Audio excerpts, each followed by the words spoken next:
জাতীয় ভোটার দিবসে তৃণমূলের প্রশ্নের মুখে কমিশন। এসআইআর হয়রানি নিয়ে পরপর প্রশ্ন সুব্রত বক্সী। প্রত্যন্ত এলাকায় যাদের নথি নেই তাদের কিভাবে নাম উঠবে? জাতীয় ভোটার দিবসের অনুষ্ঠানে কমিশনকে প্রশ্ন সুব্রত বক্সী। নাম তোলায় ডিএমদের ক্ষমতা দেওয়া হয়েছে বলেই জানায় কমিশন। জাতীয় ভোটার দিবসে তৃণমূলের প্রশ্নের মুখে কমিশন। এসআইআর হয়রানি নিয়ে পরপর প্রশ্ন সুব্রত বক্সীর। প্রত্যন্ত এলাকায় যাদের নথি নেই তাদের কিভাবে নাম উঠবে? জাতীয় ভোটার দিবসের অনুষ্ঠানে কমিশনকে প্রশ্ন সুব্রত বক্সীর। এ বিষয়ে আরো বিস্তারিত জানাবে টেলিফোন লাইনে রয়েছে প্রতিনিধি অর্ণব।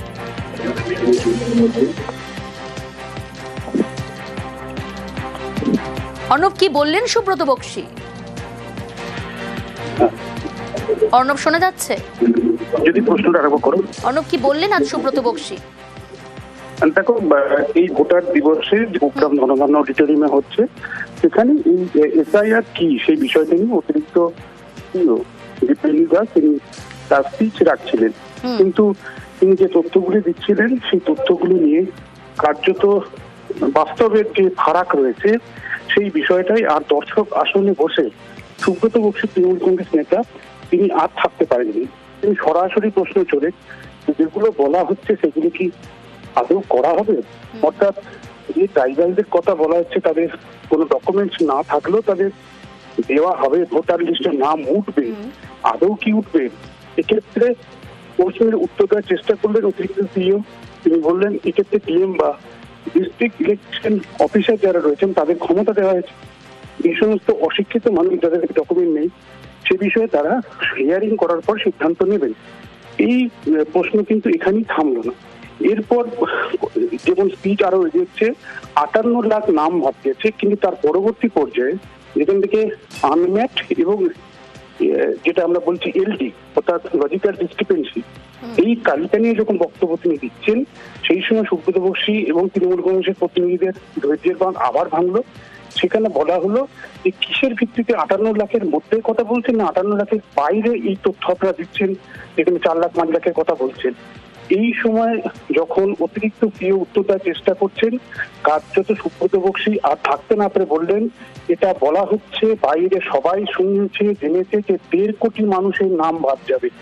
এই তথ্য কিসের ভিত্তিতে? কার্যত এইরকম একটা পরিস্থিতিতে যেখানে অনুষ্ঠান চলছিল শেষমেশ হাল ধরলেন সিইও মনোজ কুমার আগরওয়াল এবং তিনি মঞ্চের যত প্রধান অতিথি এখানে তিনি এখানে ইতিমধ্যেই ফোনে রাজনৈতিক প্রতিনিধি বা নেতাদের সাথে তিনি যোগাযোগ রাখেন, উত্তর দেওয়ার চেষ্টা করেন। তিনি বলছেন এরকম কোনো কেস 1.5 কোটির কোনো কথা কমিশন কখনো বলেনি। কমিশন এইরকম তথ্য কেউ যদি দিয়ে থাকে তিনি বিষয়টি দেখবেন। এরপর বিষয় এগোতে আরো যত সমস্যা হয় এরপরই আসে বিএলওদের মৃত্যুর বিষয়টি। কারণ আমরা জানি এই পর্বতে এসআইআর পর্বতে প্রচুর বিএলও মৃত্যু হয়েছে।